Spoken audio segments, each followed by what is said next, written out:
Have you ever been so scared of failing that you didn't even try? That fear is real and it can be paralyzing. But what if I told you that in some parts of the world, failure is seen not as an end, but as a stepping stone? Today, we're diving deep into Europe's unique relationship with failure and how its systems are built to help people fall, get back up, and keep going. Let's start with a scenario. Imagine you're an entrepreneur. You've poured your life savings, your time, and your heart into a new business. You've worked countless hours, made sacrifices, and truly believe in your idea. But then the market shifts, a competitor outmaneuvers you, or maybe you just make a few wrong moves. Despite your best efforts, the business fails.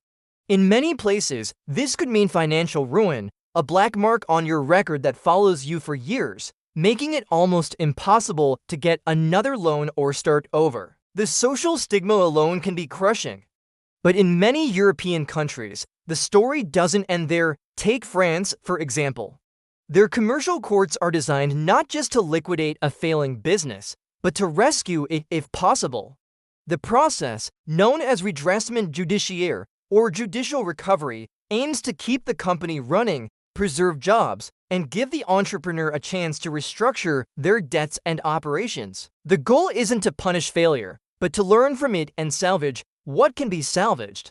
It's a fundamental shift in perspective. The business failed, not the person. This idea is supported by bankruptcy laws across the continent. In Germany, the Insolvenzordnung provides a clear path for both individuals and companies to resolve their debts. After a period of a few years, a person can be discharged from their remaining debts, giving them a true fresh start. This isn't a get-out-of-jail-free card.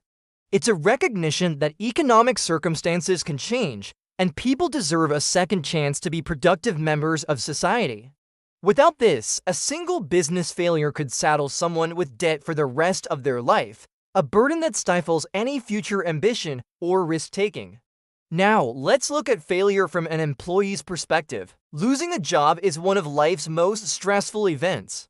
It's a hit to your income, your routine, and your sense of identity. In Europe, the social safety net is designed to cushion this blow significantly. Robust unemployment benefits are a key part of this. In countries like Denmark or the Netherlands, these benefits can replace a substantial portion of your previous income for a significant period. This does more than just help you pay your bills. It gives you breathing room. It gives you time to find a job that's a good fit, not just the first one that comes along out of desperation. This prevents a downward spiral where one job loss leads to a lower-paying job, then another, eroding a person's earning potential over time. But it's not just about passive support. Europe has heavily invested in what's known as active labor market policies. This is where the recovery part really kicks in. Let's go back to Denmark's famous flexicurity model.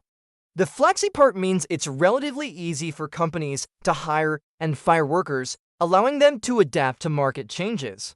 But the curity part is the security provided by the state. If you lose your job, you don't just get benefits. You get access to a whole ecosystem of support. This includes personalized career counseling, extensive retraining programs, and vocational education. Imagine you're a factory worker whose job has been automated. The old skills are no longer in demand. In this system, you wouldn't be left behind. The state would help you identify new, in-demand skills, perhaps in green technology, digital services, or advanced manufacturing, and then pay for your training. This is a proactive approach. It recognizes that the economy is always changing and that a workforce needs to be adaptable. Instead of viewing a laid-off worker as a problem, the system sees them as an asset to be reinvested in. Germany's Kurzarbeit or short-time work scheme is another brilliant example. During an economic downturn, instead of laying people off, companies can reduce their hours, and the government steps in to pay a large portion of the lost wages. This keeps people employed, retains skilled workers for the company, and maintains economic stability. It treats a downturn as a temporary problem to be managed collectively, not a moment for individual failure. This philosophy extends to education as well. Many European education systems are less focused on a single, high-stakes exam that determines your entire future. There are multiple pathways to success. If you don't get into a traditional university, there are high-quality vocational schools and apprenticeships like Germany's famed dual education system that are respected and lead to well-paying, stable careers. If you fail an exam, you can often retake it. If you choose the wrong field of study, it's often possible to switch. The system is built with off-ramps and second chances, acknowledging that people grow and change, and a decision made at 18 shouldn't be a life sentence. So, what does all this mean for society and innovation? When the consequences of failure are less severe, people are more willing to take risks. An aspiring entrepreneur is more likely to launch that startup if they know that bankruptcy won't mean personal ruin. An employee is more likely to move to a new, innovative industry if they know there's a safety net if it doesn't work out. This creates a more dynamic and resilient economy. It fosters a culture where experimentation is encouraged. Failure is still painful, of course. No one enjoys it. But it's reframed as a data point, a learning experience, rather than a final judgment on your worth or capability. This isn't to say the European model is perfect. It faces challenges with high taxes, bureaucracy, and questions about long-term sustainability. And the culture can still be risk-averse in some ways, but the underlying principle is powerful. It's a societal agreement that says we're all in this together. Your failure is my concern, and my success contributes to our collective well-being. The system is designed to manage the downside of risk, which, paradoxically, unleashes the upside. It gives people the security to be daring. Think about it in your own life. When have you been most creative, most willing to try something new?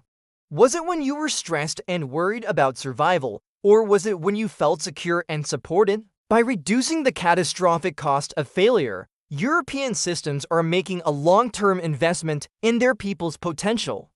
They are building a society where falling down isn't the end of the story.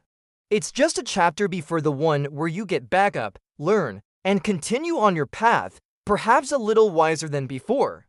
The ultimate goal isn't to prevent failure, because that's impossible. It's to make failure survivable. And in doing so, it just might be the secret to building a more resilient, innovative, and humane society. Thanks for watching. If this gave you a new perspective, don't forget to like this video and subscribe for more deep dives into the systems that shape our world. See you next time.